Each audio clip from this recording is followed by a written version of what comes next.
Africa needs to rise now. This is particularly so because God has said a lot about Africa. Africa is very central to the plans and purposes of God for the hour, for the whole world. And that is why there's been a lot of hatred from the kingdom of darkness, oppression, harassment, intimidation for Africa. And it doesn't help that Africa herself doesn't help herself. We have leaders who don't care about the image of their nations. And so we have been playing the game of the devil for so long.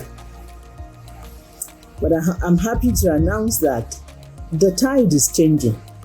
It is our time now.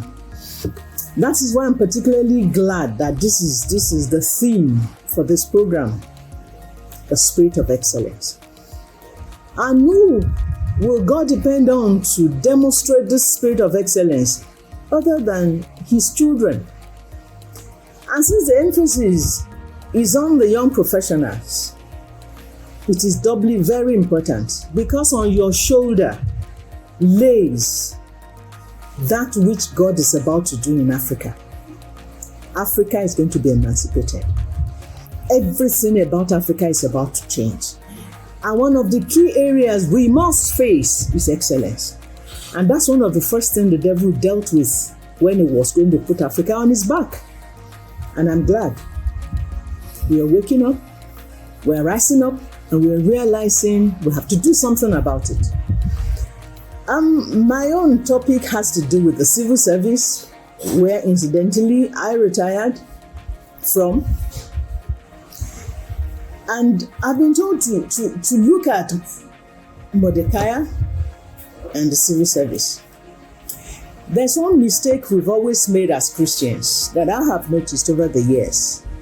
We are not able to marry our relationship with God with our secular life. And that's a very big mistake. This is the season that God needs us in the public service to behave like His Nehemiah. What do I mean by that? Those who know God, those who know the will of God for their nation, and those who have the wherewithal to work secularly to bring that will to come to pass. And that is what you are as a civil servant. The civil servant is a policy maker. The civil service of almost every nation normally takes the best brains from the nation. And we cannot afford for our best brains to just lie there, lie in waste, corrupt, confused, being tools in the hands of whoever finds himself in the helms of affairs as the political office holders. We're supposed to be the conscience. We are supposed to be the brain. We are supposed to be the standard.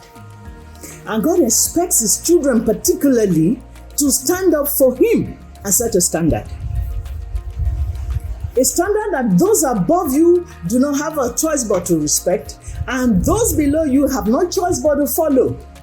And do we have what it takes to do that? Yes, I can tell you without any fear of equivocation, we can do it, and we will do it. We must turn the tide. We'll be discussing this and the way to go about it by the grace of God on the 19th of December. And I look forward to seeing you so we can rub heads together, rub minds together to turn the tide in Africa in the public service. Thank you.